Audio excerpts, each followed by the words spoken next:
워싱턴 세계은행본부에서 특별조사요원으로 일하는 변호사 김인철. 그는 세계은행이 아프리카에 보낸 자금이 초단기 투기자본으로 쓰이고 있다는 사실을 확인하기 위해 비엔나로 급하게 비밀리에 조사를 진행합니다. 이 과정에서 조력자가 되어주기로 했던 펀드 매니저가 의문의 전화를 받고 자살하는 기묘한 사건에 휘말리게 되는데요. 사건의 퍼즐을 맞춰가던 인철은 펀드 매니저가 전략적 선택으로 자살에 이르렀다고 추정하며 그를 자살로 내몬 배후를 캐기 시작합니다. 하지만 돈의 주인으로 추정되는 인물에게 접근하려던 인철은 괴한들의 습격을 받게 되죠. 신변의 위협을 느낀 인철은 곧 워싱턴 본부로 소환됩니다. 하지만 대형범죄로 추정되는 이상 두고 볼 수 없었죠. 인철은 검은 돈의 주인을 찾기 위해 조사의 피로 유명한 카리브의 케이맨 제도까지 날아갑니다. 그곳에서 FBI 요원 아이린을 만난 인철은 두 사람이 추적 중인 자가 동일 인물임을 확인하고 의기투합합니다. 추적 끝에 정체가 드러난 검은 돈은 인철이 짐작했던 아랍계 자금이 아니었습니다. 실소유주의 정체를 알아낸 인철은 더욱 충격적인 진실을 마주하게 됩니다.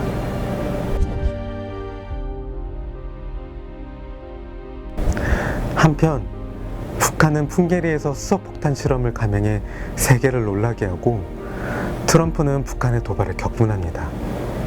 트럼프는 북한의 핵과 미사일 개발을 완전히 초토화할 전쟁을 계획하고 차근차근 선제 공격 시나리오를 완성해갑니다. 트럼프의 선제 공격은 북한의 모든 핵시설과 미사일 부대, 벙커, 김정은 관련 시설에 1000발이 넘는 순항미사일을 동시에 쏟아붓는 계획이었죠. 이 계획이 실행에 옮겨진다면 북한은 유일한 보복수단인 방사포와 장사정포를 휴전선 이남으로 퍼부어 1000만 명의 터전인 서울을 초토화할 것입니다. 사실 트럼프가 노리는 것은 김정은과 북핵이 아닙니다. 궁극적인 목표는 바로 북핵을 도화선으로 선제 공격의 명분을 얻고 중국을 끌어들여 전쟁을 하는 것이죠. 날로 부상하는 중국을 찍어 눌러야 미국의 패권을 지킬 수 있다고 보는 것인데, 과연 이 엄청난 전쟁 시나리오를 설계하고 트럼프를 막후해서 조종하는 이들은 누구일까요?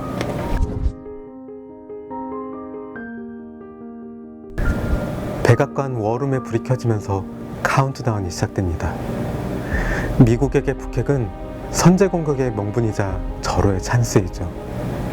핵을 진 김정은은 자신감에 차있지만 점점 미국의 계략에 말려들게 되고, 엄청난 재정 적자로 위기에 직면한 미국 경제를 한방에 뒤집으려는 전쟁 장사꾼들의 계략에 한반도는 점점 깊은 수렁에 빠지게 되는데, 첨예하게 대립하는 열강들의 이해관계 속에서 대한민국은 어떤 해법을 찾게 될까요?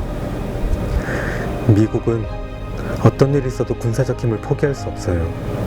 경제가 다 망해도 군사비를 폭포수처럼 쏟아부어야 하는 나라예요. 그게 미국의 슬픈 운명입니다. 다음 선거에서 트럼프는 물먹고 민주당이 집권합니다.